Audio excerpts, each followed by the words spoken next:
سلامونه احترامات ګرانو کتونکو الف خان شیرپو یم په څنګ کې چې مې دا کوم ملګري موجود د خپل مجبورۍ بې وسې او بې کسۍ چې کوم دي دغه ګلګت بلتستان نه چې کوم دی نو دلته 400 ته راوسته.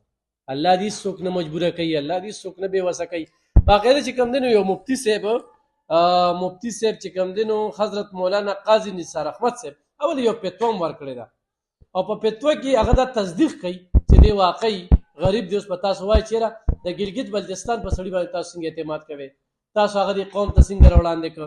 نو باقاعده چې کوم دی نو دا ورته دغه مولانا صاحب حضرت مولانا قاضي نثار احمد صاحب او هغه ورته ویلي دي چې الف خان شیرپو له لاړ شه. ګرانو کتونکو موږ سره دې وخت کې پیسې نه وي ګینې بالکل به هم ورکولې، خو زمونږ کار دغه دی چې خپلو کتونکو ته وړاندې کړو د زکات خیرات او صدقاتو میاشت ده.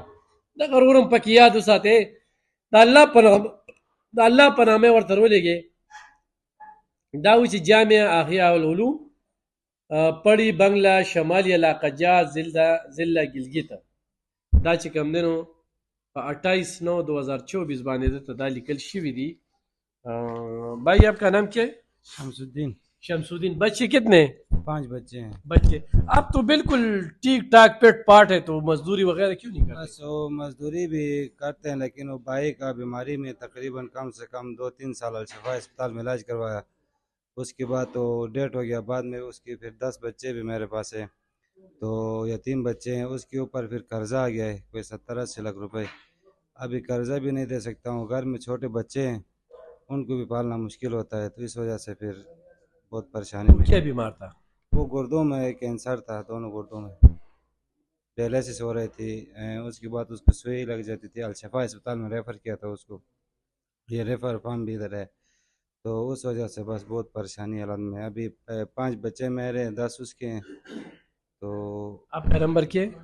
03465498 103।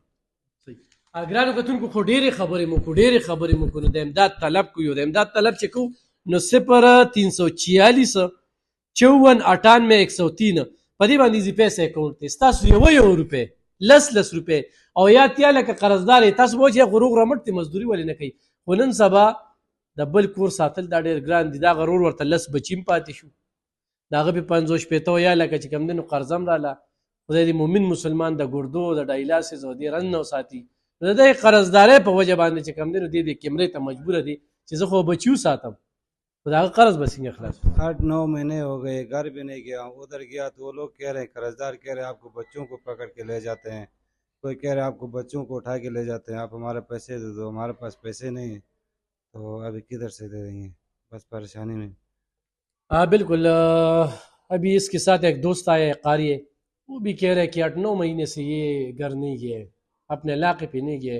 तो जितने भी पंजाबी भाई है, सिंधी भाई है, बलूची भाई है, उनसे भी मेरा रिक्वेस्ट है कि इसका ये जो नंबर है इस नंबर पे आप 10 रुपये 20 रुपये 100 रुपये 50 रुपये इसी पैसा करें। इंशाल्लाह बहुत कुछ होगा। ये अपने बच्चों को देखने के लिए अपने ज़िला पे ज़रूर जाएगा। अभी 15 बच्चे हैं इनके साथ, 10 यतीम बच्चे और 5 इनके अपने हैं। तो मैं सारे मुसाफिरों को भी दरख्वास्त करता हूँ इनके साथ ये पूरा पायल है।